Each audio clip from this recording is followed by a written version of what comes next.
Hello, good morning students. In this video we will continue Second Carnatic War. Second Carnatic War which took place 1749 to 54.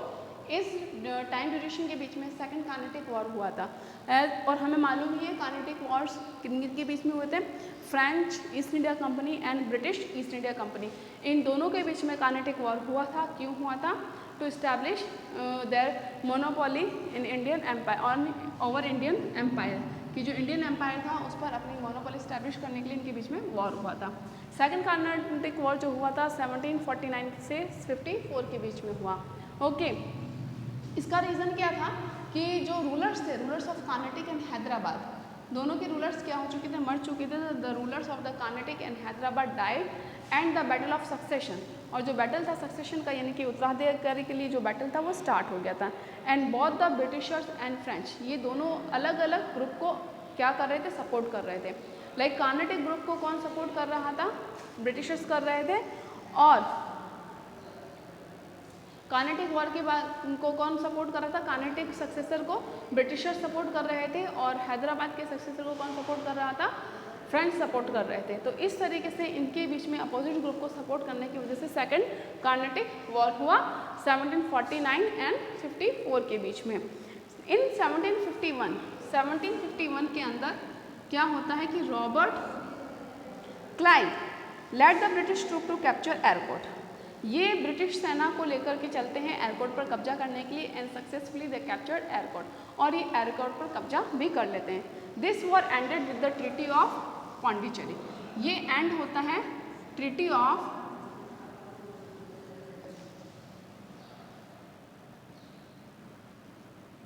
Pondicherry. जियो की treaty कब होती है, इन 1754 में होती है, ठीक है। और इसके अंदर अब which recognise Mohammed Ali Khan Walajah as the nawab of Carnatic, और जिसमें ये मान्यता दी जाती है कि मोहम्मद अली खान को कार्नेटिक का नवाब बना दिया जाएगा। Third Carnatic war, third Carnatic war जो हुआ है वो 7 ईयर्स के लिए हुआ था, 7 साल तक चला था ये। तो ये जो स्टार्ट हुआ था वो हुआ था 1756 टू 1763। तो the outbreak of 7 years war between the French and British force in India leading to third Carnatic war. Third Carnatic war को लीड किया जो कि 7 years तक चला था।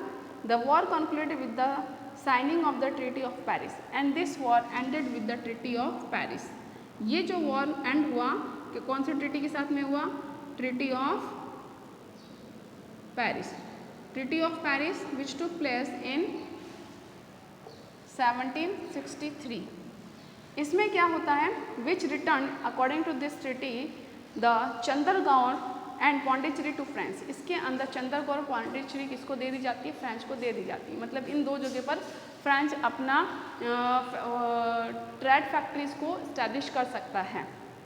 The French agree to support British client governments, और जो फ्रेंच है वो सपोर्ट कर लेता है कि हाँ ब्रिटिश क्लाइंट गवर्नमेंट को वो सपोर्ट दे देता है।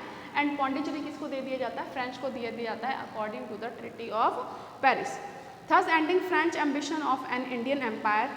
और इस तरीके से फ्रेंच एम्बिशन, जो फ्रेंच का एम्बिशन था कि वो इंडिया पर अपना एम्पायर स्टैब्लिश करेगा, वो ख़त्म हो चुका होता है। And making the British the dominant foreign power in India, और इंडिया पर जो ब्रिटिश फॉरेन पावर का डोमिनेट हो जाता है, उसका प्रभुत्व हो जाता है। Now we talk about the battle of Buxar. Battle of Buxar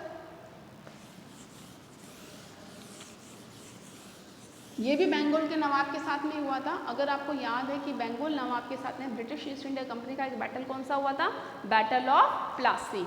तो बंगाल नवाब के साथ में 2 वॉर्स हुए थे ब्रिटिशर्स के। बंगाल ऑफ नवाब के साथ में जो पहला बैटल हुआ था वो था बैटल ऑफ प्लासी, बट उस टाइम बंगाल का नवाब कौन था, सिराजुद्दौला। सेकंड जो बैटल हुआ वो हुआ था battle of Buxar. Battle of Buxar, Buxar क्या है बेटा, बक्सर इज अ टाउन, एक टाउन है सिचुएटेड इन बिहार, जो कि बिहार में आता है, near the bank of river Ganga. और ये रिवर गंगा के बैंक के किनारे हैं। कहाँ पर आता है? बिहार स्टेट में आता है। Battle of Buxar which took place 22 अक्टूबर 1764। तो 1764 में बैटल ऑफ बक्सर हुआ था। किस किस के बीच में हुआ था? British East India Company, British East India, British East India Company and combined 3 army, और 3 जनों की कंबाइंड आर्मी थी। Nawab of Bengal, nawab of Bengal, nawab of Awadh and Mughal emperor Shah Alam. Now battle of Buxar में बंगाल का नवाब कौन था? मीर कासिम, मीर कासिम। और अवध का नवाब कौन था? शुजाउद्दौला। अवध का नवाब कौन था बेटा?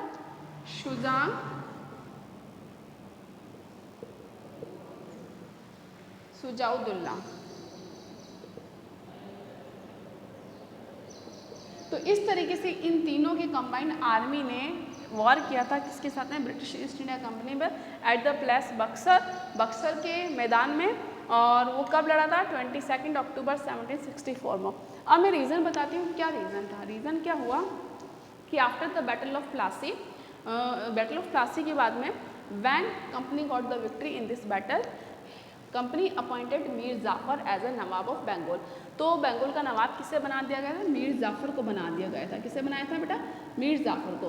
But when he did not, या when he could not fulfill the financial demand of the Britishers, तो इसको क्या कर दिया? ब्रिटिशर्स ने रिमूव कर दिया, हटा दिया इसको, क्योंकि ये उनकी डिमांड पूरी नहीं कर पा रहा था, फाइनेंशियली डिमांड कंप्लीट नहीं कर पा रहा था। Then company appointed Mir Qasim as the nawab of Bengal. तब कंपनी ने किसको नवाब बनाया? मीर कासिम को। But as a nawab he wanted to some improvement या रिफॉर्म्स इन द एडमिनिस्ट्रेशन, लेकिन एडमिनिस्ट्रेशन में वो कुछ सुधार करना चाहता था। एंड जो सुधार वो करना चाहता था, Britishers were not agree with that improvement, और उस इम्प्रूवमेंट के साथ में या फिर उस रिफॉर्म्स के साथ में, एडमिनिस्ट्रेटिव रिफॉर्म्स के साथ में वो एग्री नहीं थे। क्यों? क्योंकि एग्री क्यों नहीं थे? क्योंकि उससे नवाब अपने पावर का यूज़ करना चाहता था। And Britishers did not want that nawab use their his power, they just wanted a puppet nawab. वो सिर्फ अपने हाथों की कठपुतली का नवाब चाहते थे। और मीर कासिम क्या कर रहा था? अपने पावर का यूज़ कर रहा था। और जब अपने पावर का यूज़ कर रहा था और ब्रिटिशर्स को यूज़ नहीं करने दे रहे थे, क्यों नहीं करने देते? बिकॉज ब्रिटिशर्स, उनका कहना ये था हमने आपको अपॉइंट किया है। तो इस तरीके से लॉट्स ऑफ इंटरफेरेंस का बढ़ता जा रहा था ब्रिटिश ईस्ट इंडिया कंपनी का। तो 3 कंबाइंड आर्मी के बीच में, इनके बीच में क्या हुआ? बैटल हुआ on 22 October 1764। Company got the victory in this battle. इस बैटल में कंपनी को क्या हुई? जीत हासिल हुई। And along with the battle of Buxar जो हुआ था, अब इसमें क्या हुआ? रेवेन्यू राइट्स मिल गए इनको। रेवेन्यू राइट्स का मतलब है कि इनको टैक्स कलेक्शन का राइट्स मिल चुका था Bengal, Bihar and Orissa after the victory of this battle. कि बक्सर का जब कंपनी ने जीत लिया था, तो बंगाल, उड़ीसा और बिहार, इन तीनों पर किसका राइट हो चुका था? अब किसका कैप्चर में आ चुकी थी? ये जो गंगा वैली है, ये कैप्चर में आ चुकी थी ब्रिटिशर्स के। और इस तरीके से बैटल ऑफ प्लासी और बैटल ऑफ बक्सर में इन्होंने जीत हासिल करते हुए they extended there dominance over the Indian territory.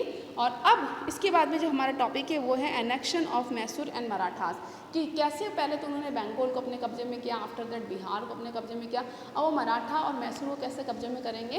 We will discuss about this in our next video. Till then, bye bye.